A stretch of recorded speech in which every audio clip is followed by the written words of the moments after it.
I am Dawn Gilpin. I'm an assistant professor of public relations and social media at the Walter Cronkite School of Journalism and Mass Communication at Arizona State University. Surveys are really great for understanding trends and getting a feel for stakeholder opinion, especially large groups.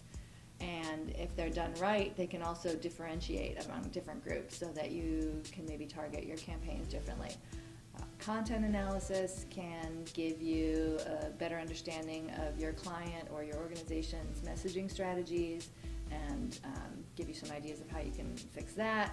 Experiments can be good ways of testing the viability of messages or slogans or other major campaign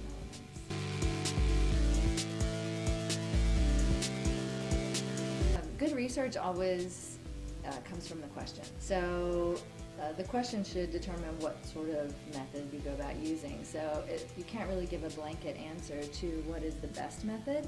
It depends on what you're trying to find out. Surveys are very widely used.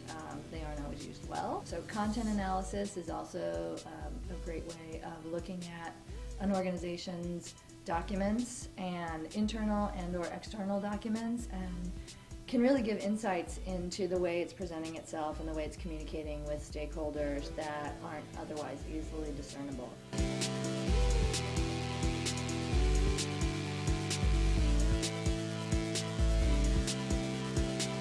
I think there are two ways in which the social media world has had an impact on quantitative research. One is the fact that because all social media platforms are really giant databases, they are very easily analyzed. That's one of the great advantages and disadvantages of them for users and researchers, that everything is there and can be looked at and counted and aggregated maybe in unexpected ways. So there are lots of powerful tools, and I think we'll see more and more of them that are using more sophisticated kinds of analyses.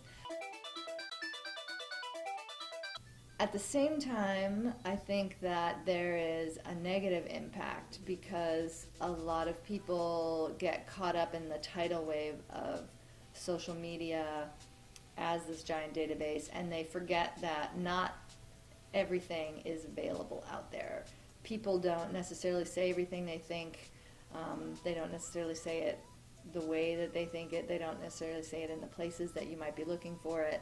So it's still important to conduct things like surveys and interviews to connect with people and make sure that you're getting the full picture and not just the small slice of it that you can get.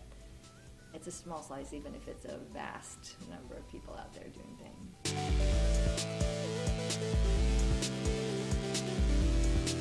And I think the important thing is to be where the people you want to reach are. So staying with the game is more important than staying ahead of the game. So I would just say that they constantly need to be talking to and doing regular periodic research with their stakeholders to find out how they prefer to get information, how they prefer to communicate, and what sorts of tools and platforms they're using, and be there.